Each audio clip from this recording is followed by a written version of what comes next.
श्राद्ध पक्ष चल रहा है आजकल। अपने पूर्वजों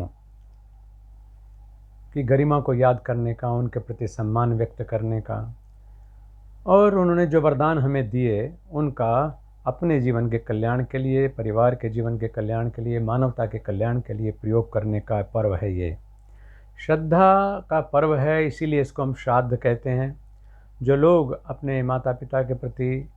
हमारे बलिदानियों के प्रति, जीवन में जिन लोगों ने हमारे योगदान दिया उनके प्रति श्रद्धा का भाव, कृतज्ञता का भाव, अहोभाव नहीं रखते हैं, वो लोग कृतज्ञ तो हैं ही, लेकिन वो अपना कल्याण बिल्कुल नहीं कर पाते हैं। इसीलिए ये 14 दिन चलने वाला पर्व, जो कि 15वें दिन जाकर के पितृविसर्जनी अमावस्या के साथ पूर्ण होता है, ये हम बहुत महिमा के साथ मनाते हैं। सवाल उनका नहीं है केवल जो चले गए, उनसे प्रेरणा लेकर के सवाल उनका है जो हमारे सामने आज भी हैं। इससे पहले कि हम अपने दिवंगत पूर्वजों के प्रति उनकी याद में कुछ अच्छा करें,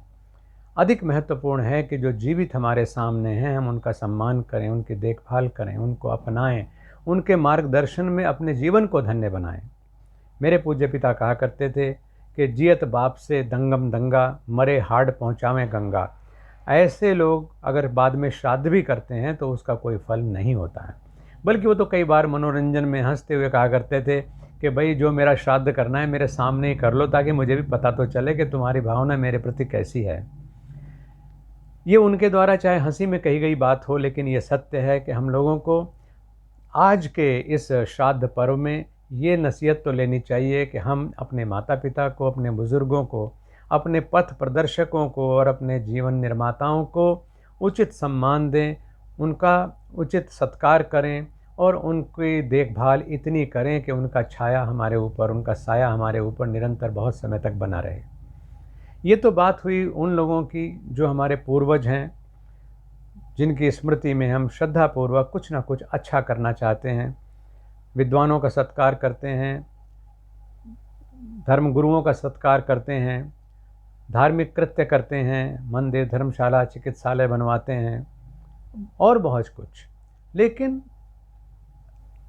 थोड़ा सा और आगे हमें सोचना चाहिए, वो है उन लोगों के बारे में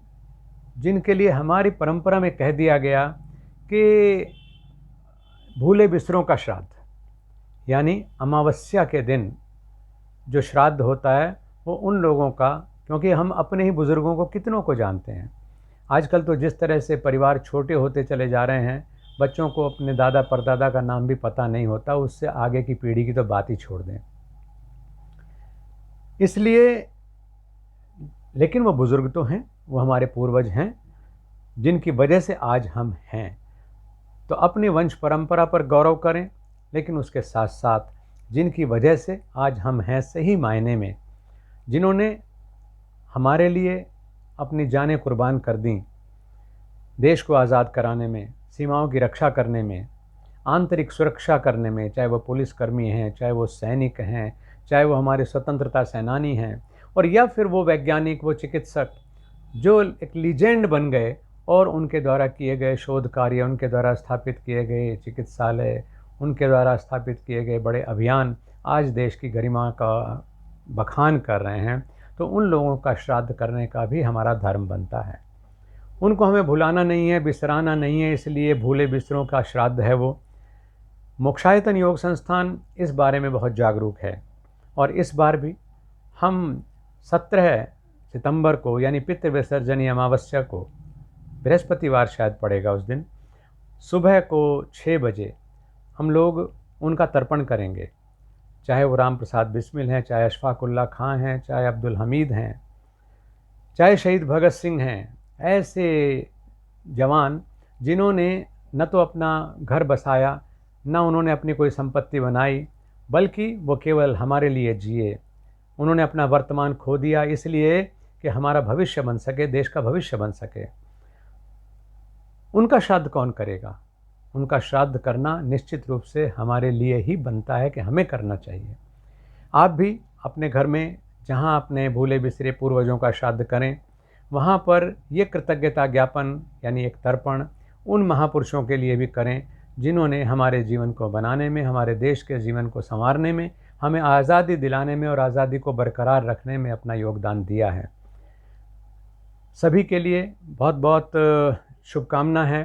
कि हम लोग सत्कर्म करने के लायक बने रहें, और ख़ास तौर से जो ये दिन है पितृविसर्जनी अमावस्या का, जो साधक आश्रम में आकर के इस अभियान में भाग ले सकें, वो यहाँ आकर के अपने पूर्वजों का, देश के पूर्वजों का तर्पण करें, और नहीं तो अपने घर पर एक तर्पण उन देश के अनाम शहीदों के नाम भी जिन्होंने हमारे लिए अपनी गर्दनें दे दी, उन्होंने फांसी चूम ली, अपना वर्तमान खो दिया हमारे भविष्य के लिए।